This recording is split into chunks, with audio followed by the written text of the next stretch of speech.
Welcome back to Stardom Sin. We're talking tight ends, and I will continue to say this is the toughest position. If you don't have a guy that you know can produce, this is the toughest position to stream, but maybe I could offer some help with that. But before we get into it, what's crack-a-lackin'? It's your boy Broshmo. Just in case you did not know, so a little softer today. That's because this is my last video I have to record, so I'm ready. Let's get this sucker done. So go ahead, thumbs up, subscribe. Let's do the dang thing. Thursday night, man. We're talking Eagles. We're talking Packers.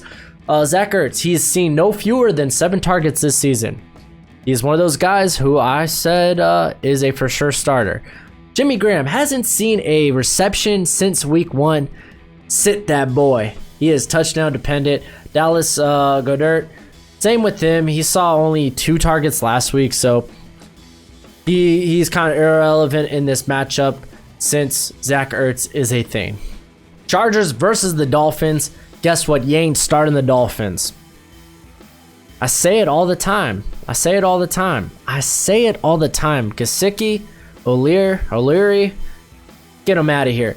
As far as the Chargers go, though, this is a little tougher because the Chargers, or at least the Dolphins, they're 29th when it comes to giving up points to tight ends. Virgil Green, he left the game last week with an injury, so keep an eye on his status.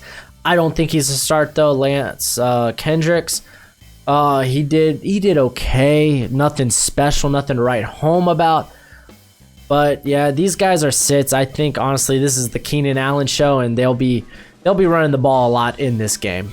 Tennessee versus the Falcons. Both tight ends for me are starts. Delanie Walker is the favorite target of the reliable Marcus Mariota. So go ahead, start him. Austin Hooper, though, this guy is interesting. After years of, so-so play, he either puts out a baller of a game where we're thinking, oh man, he is gonna be a starter, and then next week he puts up a big fat donut, a bagel, whatever your cup of tea is. But he has been the real deal this year, and he's facing a tight ends team that is 25th against opposing tight ends. And check out his stat line right now. It's ridiculous. He's seen 9 targets, 9 receptions week 1, 6 targets, 4 receptions week 2. Just this last week, 7 targets, 6 receptions. He's seeing the targets. I like him in this matchup a lot, especially this week. No George Kittle, so actually, if you're the George Kittle owner, you probably don't have no shot at Austin Hooper. Yeah, that really sucks for you, George Kittle owner. Patriots versus the Bills. Ooh, man, very interesting matchup. Not really for tight ends. Both these teams are really good at not letting the tight ends get points on them. So Ryan Izzo, you're a sit for the Patriots. But my boy Dawson Knox, man, from Buffalo. First 2 weeks, he was kind of plagued by a few drops. This past week, he looked like the real deal. He looked really good. I talked about him in my waiver video. If you haven't seen that, I know this is a very tough matchup, but I think this is going to be very tough, more so for Josh Brown and Zay Jones. I think guys underneath like Cole Beasley, like Knox, will see a majority of the work. So I don't think he is a bad start this week. Chiefs versus the Lions. Travis Kelce, he's a start. Wait, is his quarterback still Patrick Mahomes? Yeah, he's a start. TJ Hawkinson, I was kind of tempted to put him as a start this week because the Chiefs are 27th against opposing tight ends. But, I mean, he hasn't really produced in the last 2 weeks. This last week, he had 3 shots at touchdowns. 3 shots. 2 of them were drops. 1 was a toe tap that didn't go his way. He is touchdown dependent at this point, and obviously he is targeted when they get to the red zone. But I don't know, based on the 2 drops, man, 2 drops. So listen, if you're gonna start Hawkinson, I don't blame you. The opportunity is there. Granted, he's touchdown dependent, but there is opportunity there. He's a sit for me. Raiders versus the Colts, and Darren Waller, man. John Gruden, he said that he compared thy Darren Waller to Travis Kelce. Well, his production through 3 weeks. 7 receptions, 70 yards. 6 receptions, 63 yards.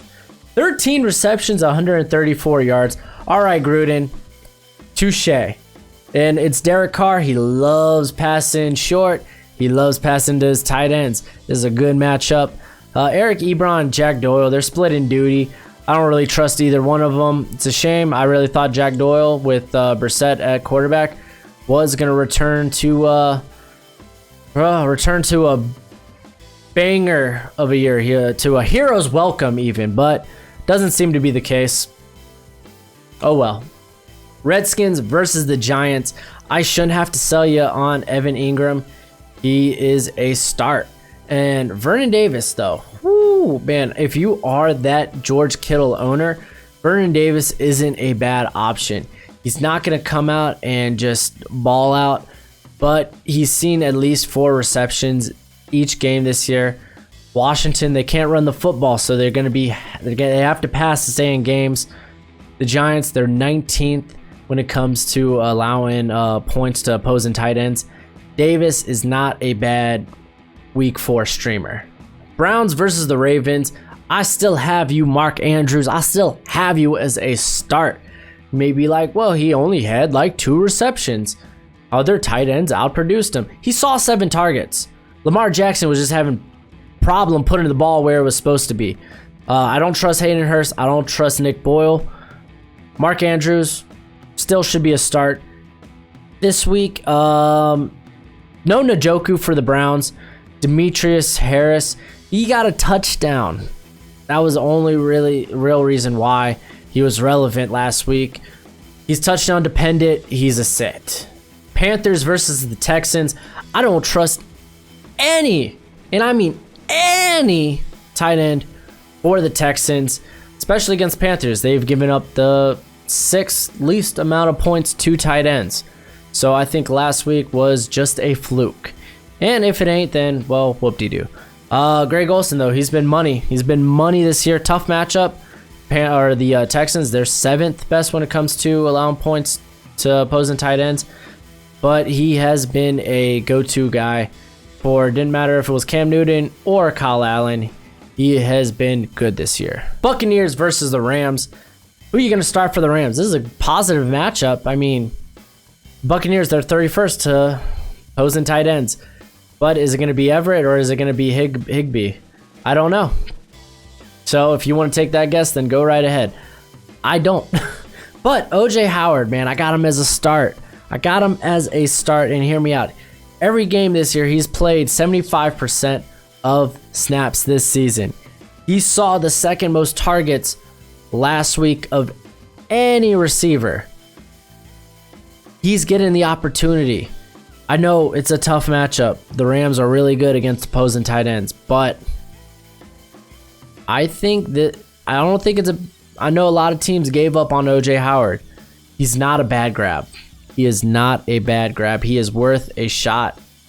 And just that, he is worth a shot. I'm not saying he's going to end your tight end woes. I'm just saying, why not? Seattle versus Arizona. The Cardinals don't use tight ends. I don't even think they have tight ends. But this game, man, Will Disley, he is about to, oh man, he's looking at this Cardinal secondary. He's just going, oh.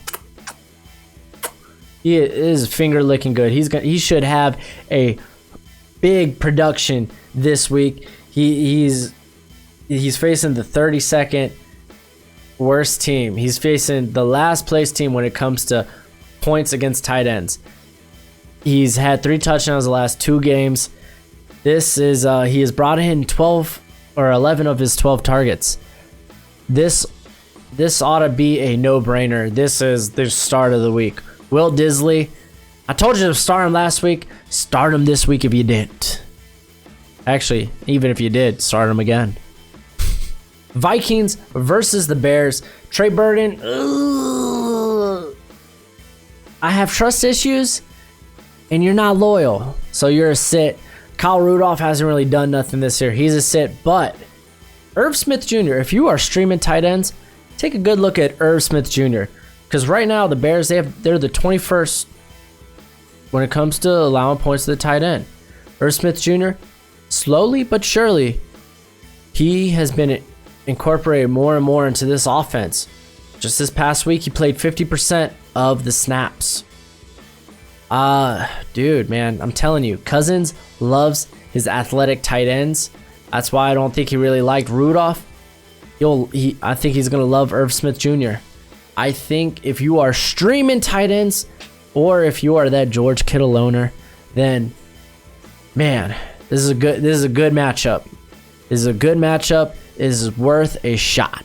Jaguars versus the Broncos. I hate every tight end in this matchup. What is it? O'Shaughnessy? I can't say your last name. My bad, dude. You're touchdown dependent. He only saw 3 targets last week. And I mean, dude, Jeff is starting to dip into no offense, his volume. I don't like it. I don't like it one bit. So go ahead and sit all these guys if you happen to own them. And for the Sunday night game, Saints versus the Cowboys. This is a interesting matchup, but I don't like Jared Cook. He only saw 2 targets last week. As long as Teddy Bridgewater is there at quarterback, I don't like Cook. Blake Jarwin, he's the second tight end for Dallas. Let's talk about winning. Because he's a start this week. Let's talk about winning because he's seen at least 5 receptions or at least 5 targets every game this year. He is a red zone threat. They'd like to go to him in the red zone. I like him in this matchup. And for the Monday night game, I got the Bengals versus the Steelers. Tyler Eifert, he only saw 1 target, 1 reception last week.